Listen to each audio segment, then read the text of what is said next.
Hi, welcome back to the Panty Power channel where we're empowering God's women. I'm Kiara, and today's topic is, should Christian women date multiple men at once?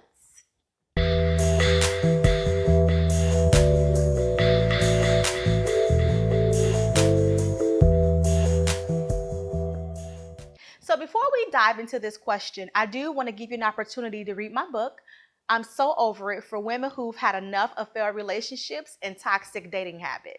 Information for accessing the book is going to be in the description box below. So regarding today's topic, I do want to say that the Bible isn't 100% explicit about Christian dating. And that's probably because during biblical times, the word dating just wasn't a thing. People really didn't have an opportunity to find someone on their own, get to know that person, spend time with that person in order to make an informed decision about marriage. However, there are biblical principles that we can follow to help us understand how we should navigate the whole dating scene. So, based on conversations and research that I've done about dating, I believe that dating is best done to collect information about people. So here's an opportunity for you to go out with people to understand whether or not their values align with your own. It's a place to be able to understand if that person is on the same page with you spiritually, mentally, emotionally. There are a lot of different things you need to know about people before you decide to spend the rest of your life with that person. So whether or not you're dating one person or you're entertaining more than one person, you want to make sure that you're guarded. Now, that doesn't mean that you're guarded, that people don't want to get to know you, that you're like, hey, I'm not telling you nothing about myself. what I'm talking about is making sure that you guard yourself physically, spiritually, and emotionally.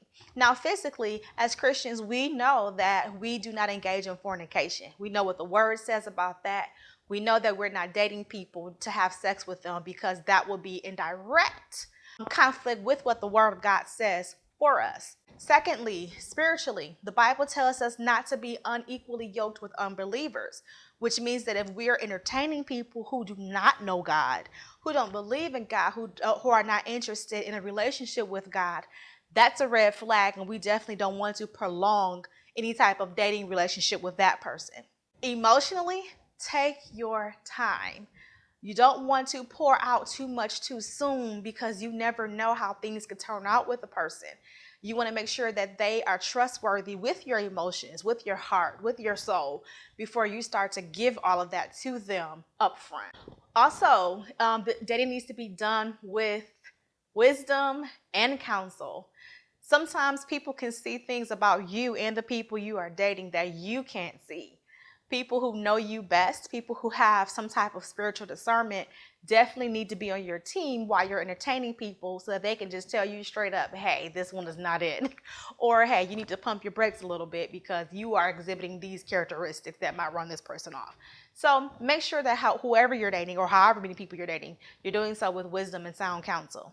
So talking about dating multiple men specifically, I think that there are some key things that you need to know or do before you decide to juggle that. What you want to make sure is that you are a person of integrity and that you're not making promises or you're not making people believe that you're being exclusive with them when you don't have that intention right away. Whether you date one or multiple people, I'm not going to judge and say yay or nay to either of those things.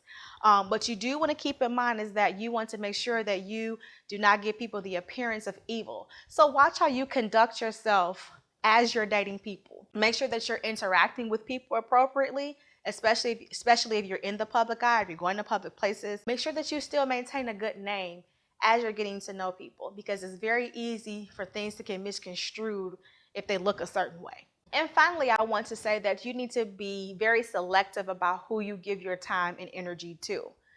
If you're dating 3 or 4 people, I'm just going to be honest and say 3 and 4 people are not going to be the it person for you. Let's just go ahead and keep it real. If you're dating all these people, some of them will weed themselves out quite quickly. Red flags start to pop up all over the place if you listen and if you ask the right questions. Matthew 7:6 says, do not give dogs what is holy, and do not throw your pearls before pigs, lest they trample them underfoot and turn to attack you. Make sure that the people you give your time and energy to are people who actually are deserving and people who actually align with who you would like to be with. Also consider this, a drawback to dating multiple people at once could mean that you aren't able to really spend time getting to know one person specifically. That means you might not be able to dive deep as you would like to, or have them dive as deeply into you as you would like, because there are multiple people who still have your attention. And I also want to leave you with this. Make sure that you aren't dating all of these people because you're trying to fill some type of void. No man can do what God can do. Even if there are multiple people in your life, there is one who sticks closer than any brother, and that's Jesus. So make sure that that relationship with God is healthy and is strong before you start introducing all of these people into your space. So hopefully you enjoyed this video. I know this is one that I don't know if there's a right or wrong answer to, but if you have some comments, let me know what you think. Should Christian women date more than one person at a time? Drop some comments and let's get the discussion going. If you enjoyed this video, make sure that you like and subscribe and hit the notification bell. And in the meantime, enjoy the rest of your day, and I look forward to seeing you soon. Bye.